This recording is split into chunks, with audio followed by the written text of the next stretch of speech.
Hello, everyone. Welcome to day 21. Day 21 had us reading from First Samuel 20, verses 18 to Second Samuel 3, verses 21. So we see the continuation of, David's story. We see in First Samuel 28, Abby? No, First Samuel 2018 to 42, we actually see David and Jonathan's covenant. Their covenant of friendship and loyalty and trust continues, and Jonathan helps him to escape the wrath and the wickedness of his father. David hides, and Jonathan actually risks his life to actually be able to kind of aid David in his escape of his father. And by 31 to Second Samuel 1, we actually see the events that actually lead up to the death of Saul. We see how Saul dies in battle and how he basically ended up in suicide, telling his, armored bearer, soldier, to pierce him through. And then we have the story of the person who thought it would be a good idea to go tell David that he had actually aided in Saul dying. Were you not afraid to raise your hand against the servant of the Lord? Like David displays such a measure of honor, even for someone who wanted him dead. And it really was consistent. We would see two instances of where David killed people who thought it would be a good idea to tell him that they had helped him kill his enemy. Do you see? So we saw Saul's death. We saw how David mourned for Saul and for Jonathan.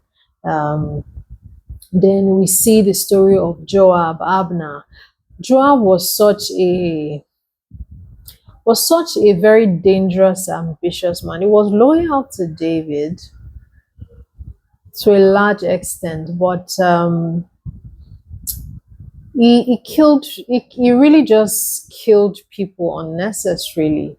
Do you see? He was a part of David's. He was a general in David's army, and of course, he avenged the death of his brother Asahel by killing Abner. We just saw a lot of vendettas just happening, even when we would later see that David warned them about bringing back Absalom, and when Absalom rebelled sometime in the future. Joab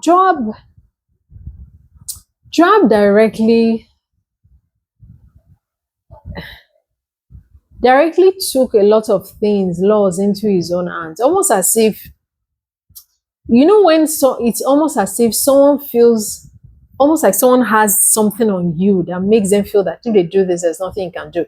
I feel those were things that Joab did.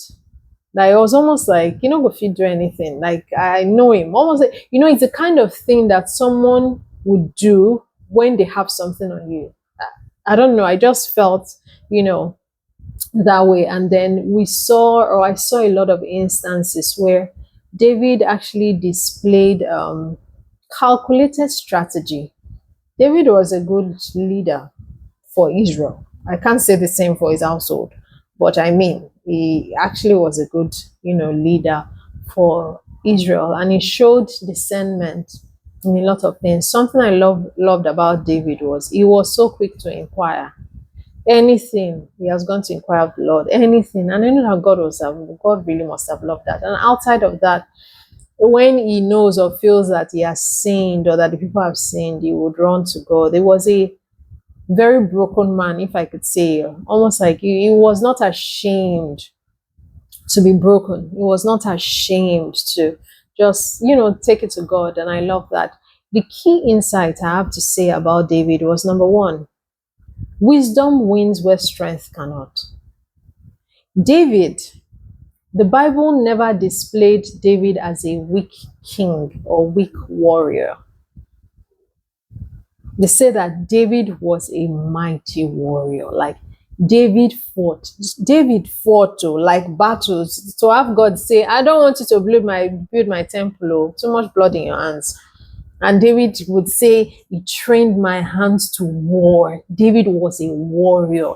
His men were warriors. Do you see? But I could see David show that wisdom wins where strength cannot. So the first instance that I saw this happen was David ran to Gath. One of the times that he was planning or he was running to escape Saul, runs to Gath, and the king of Achish, he thought was going to kill him. So he was terrified that, he didn't want to be recognized, but they recognized him. And when David saw that he had been recognized, David panicked and David pretended to be mad. And it was so impressive that David pretended to be mad and he started banging his head on the gate and and scratching the gates, and just for good measure, just to show them that he really wasn't David, because they were staring at him. And the people are looking like, oh, this person looks familiar. This person won't can resemble David. And they were like, and David started doing all those acting skills and, scratching, banging his head. And for good measure, it says that David started foaming at the mouth and making it run down his beard. So I could just imagine the scene. That was in like foaming at the mouth, banging his head. And the scripture says that the king was called because we're trying to tell him this is David. David's action was so impressive that the king was actually mad that they had brought him a real madman. And he was like, can't you see that he is crazy? We have had enough of madmen for one day. Take him away from my presence. Like, that is how impressive David's acting skill, and that is wisdom. It is not everything we fight with sword. David looked around and he said, I cannot escape this sword. And David was like, what can I work on? Act. Chrisman mode activated. And David did that. And it reminds me of the instance where Jesus was, about to be stoned. I mean, Jesus could have called down a legion of angels. But Jesus knew, first of all, it doesn't seem like I can easily escape. I can't fight this crowd. And I'm not supposed to die by stoning. I'm supposed to die on the cross. And it's also not my time to die. And the Bible said Jesus slipped out. The Bible did not say he disappeared. Jesus looked away and escaped. There is wisdom in this thing. So wisdom usually wins where our strength cannot. The second insight was of him showing wisdom was where they went to war. And David ensured that they shared the plunder, they distributed the plunder properly.